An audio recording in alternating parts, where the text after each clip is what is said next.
Setiap museum senantiasa memiliki keunikan terhadap benda-benda purbakala yang disimpannya, sekaligus bagaimana cara menempatkannya.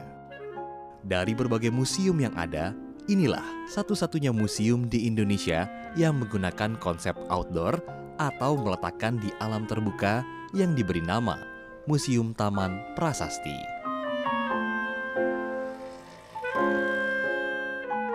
Di masa kolonial Belanda, tepatnya di tahun 1795, tempat ini merupakan pemakaman umum dengan nama Kerkhofland atau biasa disebut kuburan kebun jahe Kober dengan luas 5,5 hektar ini. Saat itu, ketika terdengar bunyi lonceng, artinya akan ada pemakaman dengan menggunakan kereta khusus jenazah sebagai kendaraan pengangkut yang membawanya sampai ke kuburan ini. Biasanya orang-orang Batavia itu mengirimkan jenazah menggunakan perahu.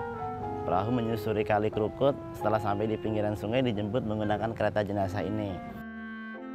Di masa kemerdekaan, ketika Provinsi DKI di bawah kepemimpinan Ali Sadikin, makam yang berada di tengah pusat kota ini ditutup dan dipersempit lahannya, untuk kemudian dijadikan sebagai museum terbuka yang menyajikan nisan-nisan sebagai prasasti dengan segala ornamennya.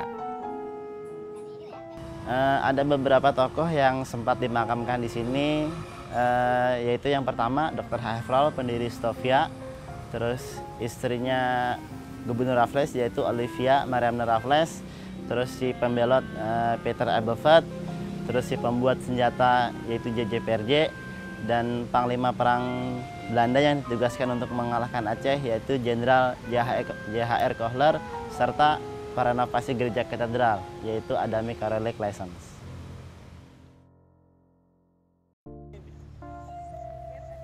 Namun, di antara tokoh-tokoh Belanda itu ada pula nisan orang Indonesia yang hidup di masa kemerdekaan, yakni Su Hoki.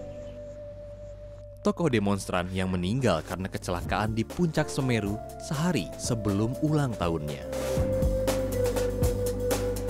Secara umum, makam ini banyak dihiasi patung-patung berbahan batu marmer yang berasal dari Italia dengan berbagai penggambaran. Namun, secara tema memiliki beberapa persamaan, yakni dalam bentuk duka dan doa. Sebenarnya dulu itu bentuk nisan itu berdasarkan permintaan keluarga dan berdasarkan dari kegiatan si yang meninggal. Misalkan Dr. Hefrol, karena Dr. Hefrol itu pendidik di bidang kedokteran, makanya batu nisannya berbentuk seperti buku. Contoh lain adalah hiasan patung harpa yang menggambarkan semasa hidupnya orang ini pemain musik, atau nisan dari perunggu dengan ornamen seperti cangkul, sekop, sabit, ataupun padi, karena residen ini dulunya berhasil memajukan pertanian di wilayahnya. Meski sifatnya ruang terbuka, namun di dalam Museum Taman Prasasti ini dilengkapi pula dengan koleksi peti jenazah Soekarno serta beberapa koleksi lainnya yang berada dalam ruang tertutup.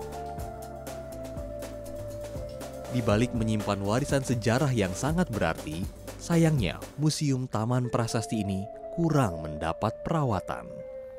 Bentuk coretan vandalisme, nisan-nisan yang sudah miring, atau rumput-rumput liar sudah seharusnya tidak dibiarkan seperti ini.